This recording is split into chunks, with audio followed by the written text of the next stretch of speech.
Hey guys, it's Nemo, and today's video is just going to be a money making tip for city Skylines. Now this little city it's only 1700 people, as you can see. It's just small grid system and basic stuff.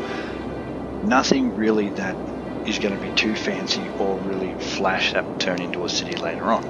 But in saying that, this is how you sort of want to start. You want to keep it around 1500, 1700 people for this money making tip to work. Now, the only way this is going to work is if you are patient. If you're not patient, you don't have any patience in gaming, well, this isn't going to work for you, because what happens is we're going to sit on these 1700 people for quite a long time. As you can see, I've got 280,000 credits there, and it's going up. And what I want to do is try and get to about 500,000, maybe even 1,000,000 credits before I start building into my city even more than what it is. And the reason that we want to do about 1,700 people is that you unlock the second achievement at around 1,400, so you can do zoning. So I've zoned this with the district, this district zone. As you can see, it's got a district on it. And I've made sure that this district's industry is only farming. That's because we don't want to do too much pollution here. I'm not going to go all greeny and everything. Although I have tried to see what the wind farm would be like, how much power. The wind farm though, this is $36,000 worth of power. If I just had to put in a coal-fired power plant, that's only $19,000. And if you have a look at my budget, my economy, 130% is what my power is running at. If I had a coal-fired power plant, I could run this at 50%. So this is the other part of the money-making trick. First, you want to build around the 1,500, 1,700 people and just let it sit and grow, because it will grow. The money will grow. It grows quite quickly. And this is the other part. Now, when you get all these sliders to unlock them, put them all down to 50%. So then you're paying less money. I have no monuments at the moment, so nothing's coming in. The parks are still getting serviced, which is good. There's no education at the moment, and I'll explain that in a minute. My fire department, my police department, and my health service, and my tip, they all cover the whole town without having 100%. You only jack the money up later on when you need to cover a bit more, and then after a while you can just keep building more services. But at the moment, with only about 1,500 to 1,700 people, we're not going to have services that are... We're not going to need to expand services or have them cost us an absolute fortune.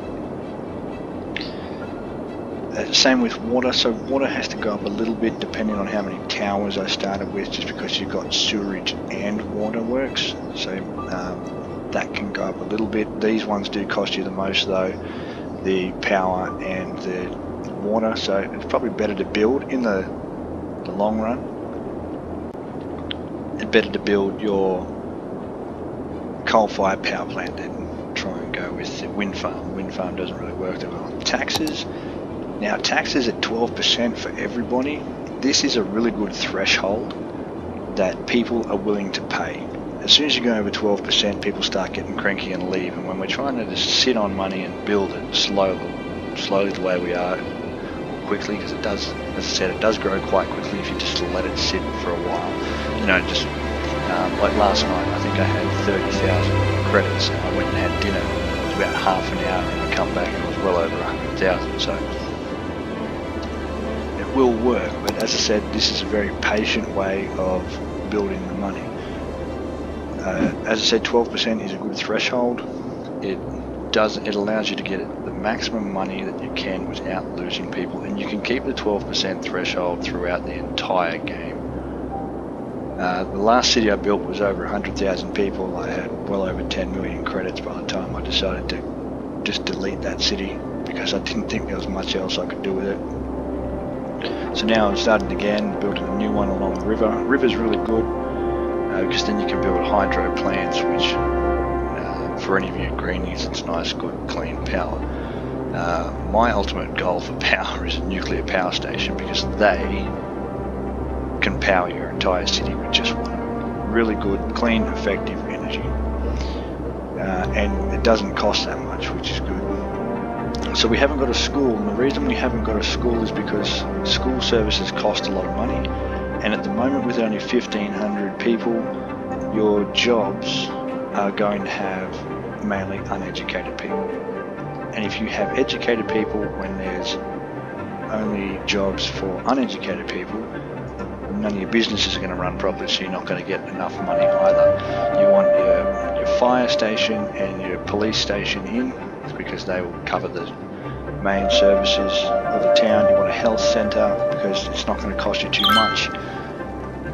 And they're really all you need as services, other than a tip. As you can see, I've got a tip over here near the farms, and it's only got 3 of its trucks operating at the moment, so I could probably take the budget down, although the budget is at 50%, so it's as low as it can go. And then that's going to be your only problem in building this slow style of city, is that it's going to require more tips, because you haven't got an incinerator. Once you get incinerators, then you can almost get rid of your tips, you don't need them anymore. So that's just a quick way of building, or a quick video to show you how to build some money without going too extravagant and taking out loans, things like that. You don't need to do cheat codes or anything. This game is pretty good.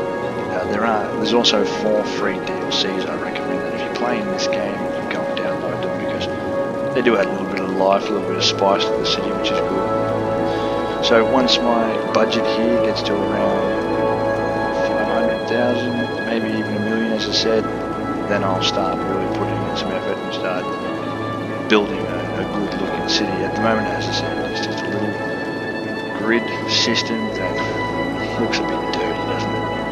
I haven't even fixed up any of the roads, flowing traffic, road signs, or anything like that, because I'm not worried about that at the moment. This entire area is pretty much going to get bulldozed or built over the top of.